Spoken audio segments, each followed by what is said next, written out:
Hello friends, आज हम जयशंकर प्रसाद की आह वेदना मिली विदाई की व्याख्या करेंगे। आप लोगों को अगर व्याख्या पसंद आए तो हमारे चैनल स्टूडियो नॉलेज को सब्सक्राइब करें।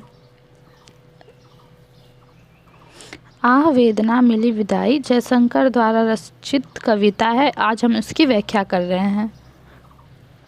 पहले हम कविता परिचय जान लेंगे, इसके बाद इसके पैराग्राफ पंक्तियों में बांटकर इसकी व्याख्या करेंगे। कविता परिचय यानी इस कविता में क्या है या कवि ने इस कविता में किस बात का जिक्र किया है, पहले हम इसको जानते हैं। कविता परिचय में प्रस्तुत कविता प्रसाद के सुप्रसिद्ध नाटक स्कंदगुप्त विक्रमादित्य से ली गई है। यह गीत उक्तक नाटक की नायिका देवसेना गाती है। देवसेना अपने प्रिय स्कंदगुप्त से विदाई लेने वाली है। विदाई लेने से पूर्व वह यह गीत गाती है और अपने जीवन के उन क्षणों को कोसती है जिनमें उसके मन में प्यार का भाव जागृत हो गया था।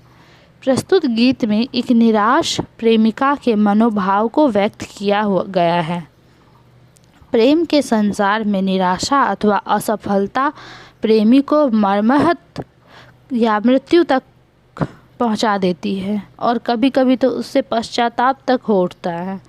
प्रस्तुत गीत पे देवसेना वस्तुतः पश्चाताप कर रही हैं कि उसने अपने जीवन में स्कंदगुप्त के से प्रेम ही क्यों किया या उसने प्रेम ही क्यों किया।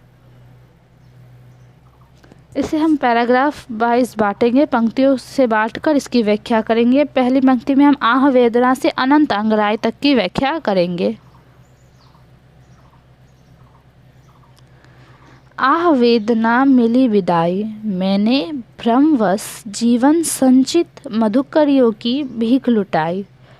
छल छल थे संध्या के श्रनकन, आंसू से गिरते थे प्रतिक्षण, मेरी यात्रा पर लेती थी निर्वता अनंत अंगराई। इन 8 लाइन या 2 पंक्तियों की पहले व्याख्या कर लेते हैं। ये प्रसंग में हम लिखेंगे कि प्रस्तुत पंक्ति कवि ने देवसेना के मुख से प्रेम के मधुर क्षणों की महिमा का वर्णन करते हुए किया है। व्याख्या अपने प्रिय स्कंदगुप्त को संबोधित करते हुए देवसेना कह रही है, मेरे जीवन में केवल वेदना ही मिली, अंत में मुझे तुमसे विदाई देनी पड़ रही है।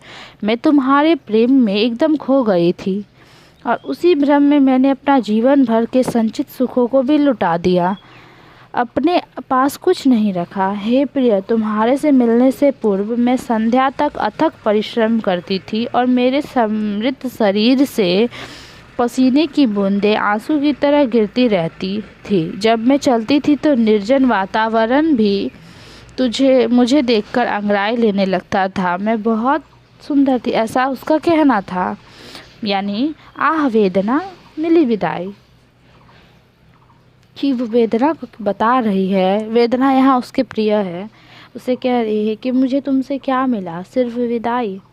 मैंने भ्रमवश जीवन संचित, मैं भ्रम में गलती में अपने पूरे जीवन में जो संचित की थी मधुकरियों की भीख लुटाई। जितना भी खुशी, जितनी भी सुख सुविधा मैंने अर्जित की थी वो मैंने तुम्हारे लिए लुटा दी। छल छल थे संध्या के श्रनकन, और जब शाम तक मैं काम करती थी तो पूरे बदन में मेरे पसीना रहते थे, आंसू से गिरते प्रति क्षण। लेकिन अब जब वो आंसू की तरह निकल रहे हैं, मेरी यात्रा पर लेती थी, यानी मेरी जो यात्रा है, मेरा जो ये कष्ट है, मेरा जो ये दुख पीड़ा है, इसे देखकर निर्भरता अनंत अंगराई। ये निर्भरता जो है, ये जो प्रकृति है, वो भी अंगराई ले रही है, मुझ पर धिक्कार रही है, मुझे नीचा दिखा रही है। और एक समय ऐसा था कि जब ये मेरी सुंदरता पे मुग्ध हुआ करती थी।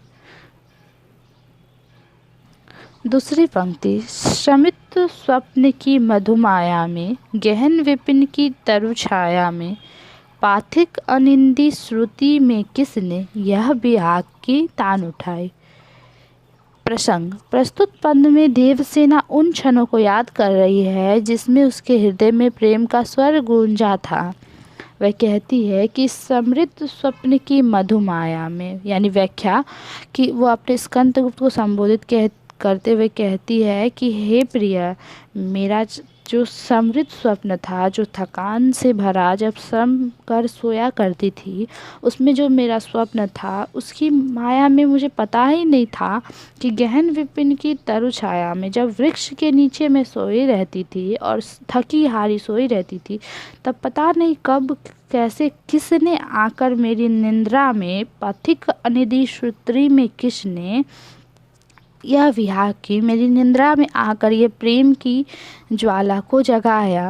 वो कहती है, हे प्रिय, तुम्हारे प्रेम के मधुर संसार के सपने लेने से पहले मैं प्रेम की आवेग से नितांत अपरिचित थी।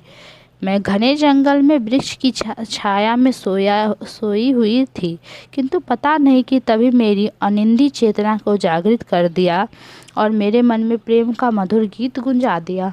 यह कब हुआ इसका पता मुझे नहीं चला। तीसरी पंक्ति, लगी तृष्णा तिढ़ थी सबकी, रही बचाए फिरती कब की, मेरी आशा आह बावली, तूने खोदी सकल कमाई। यहाँ प्रस्तुत पद में देवसेना अपने प्रिय से मिलने की आशा को कोस रही है। उसी आशा के लोभ में उसने अपने जीवन भर की संचित कमाई अर्पित कर दी।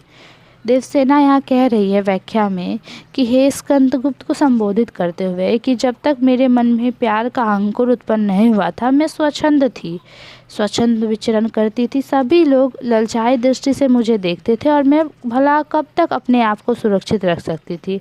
और अंत में ऐसा हुआ कि मैं तुम्हारे प्रेम में पड़ी, लेकिन मुझे क्या मिला? इस प्रेम मिलन की आशा में पड़कर मुझे कुछ नहीं मिला। इस लोभ ने मेरे जीवन के सुखों को, मेरी जीवन की शांति को ले लिया मुझसे, मैंने खो दिया उसे। चौथी पंक्ति, लौटा लो यह अपनी थाती, मेरी करुणा हाँ हाँ खाती, विश्व न संभलेगी यह मुझसे, इसने मन की लाज गवाई। चौथी पंक्ति, चढ़कर मेरे जीवन रथ पर, प्रलय चल रहा अपने पथ पर, मैंने निर्ज दुर्बलता पद पर उससे हारी होर लगाई। प्रस्तुत पंक्ति की व्याख्या प्रस्तुत पंक्ति में देवसेना प्रिय की विदाई के कारण उत्पन्न मनोव्यथा का वर्णन कर रही है। उसे ज्ञात है कि स्कंदगुप्त के प्यार ने, प्रेम ने ही उसे ऐसा बनाया है। वह फिर भी इस हारी हुई बाजी के साथ संघर्ष कर रही है, जबकि उसे इससे कुछ हासिल नहीं होने वाला है। व्याख्या, देवसेना अपने मन की व्यथा को प्रकट करते हुए कहती है कि अब तुम्हारे प्रेम में असफल रहने के कारण मेरे जीवन में प्रलयकारी हवाएं दौड़ रही है, अर्थात मेरे जीवन में समस्त सुख प्रलय काल के में नष्ट हो गए हैं। मैं यह जानती हूँ कि इस जीवन संघर्ष में जूझने के लिए मेरे पैरों में अपेक्षित बल नहीं था, किंतु फिर भी मैं इस हारी हुई बाजी में कूद पड़ी, अर्थात जानते हुए भी कि अंत में मैं तुम्हें प्राप्त नहीं कर पाऊंगी। मैं तुम्हारे प्रति आकर्षित हो गई। मैंने तुमसे प्रेम किया, लेकिन मैं जानती थी कि यह मुझे नहीं मिलने वाला है। लौटा लो, पांचवी पंक्ति है, लौटा लो यह अपनी थाती, मेरी करुणा हाँ हाँ खाती, विश्व न संभलेगी यह मुझसे, इसने मन की लाज गवाई। प्रस्तुत पंक्ति की व्याख्या करने से पहले हम प्रसंग देख लेते हैं कि प्रस्तुत पद में देवसेना भगवान से प्रार्थना कर रही है कि हे ईश्वर, मुझे यह प्रणय भाव वापस ले लो। अब मेरे मन में इतने बड़े कष्ट को सहने की सामर्थ्य नहीं है, यानी वो अपना जीवन गंवाना चाहती है। वो कहती है कि ईश्वर, तुम मेरे प्राणों को ले लो, अब मैं और नहीं बर्दाश्त कर सकती। व्याख्या, भगवान को संबोधित करते हुए देवसेना कह रही है, हे ईश्वर, जो हृदय तुमने मुझे दिया है, कृपया करके उसे वापस ले लो। स्कंदगुप्त के साथ किए प्रेम से मिलने निराशा के कारण मेरा मन करुणा से रो उठा है और अब मुझे यह निराशा सहन नहीं हो रही। यदि तुम मेरे हृदय मुझसे ले लोगे तो मेरे पीड़ा हट जाएगी। मैं जगहंसाई से नहीं डरूंगी, लेकिन मेरे भाग्य में तो वेदना ही लिखी है, इसीलिए मैं विदा हो रही हूँ। मैं अब इस संसार से जाना चाहती हूँ। मैं विश्व की अवहेलना, विश्व के ताने नहीं सुन सकती अब। हे ईश्वर, तुम मेरे प्राणों को मुझसे ले लो। मेरे हृदय को मुझसे दूर कर दो।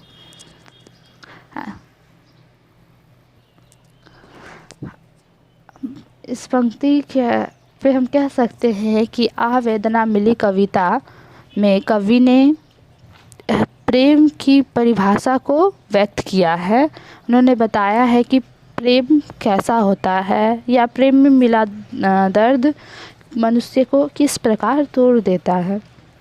उम्मीद है कि आप लोगों को पसंद आया होगा। Thank you.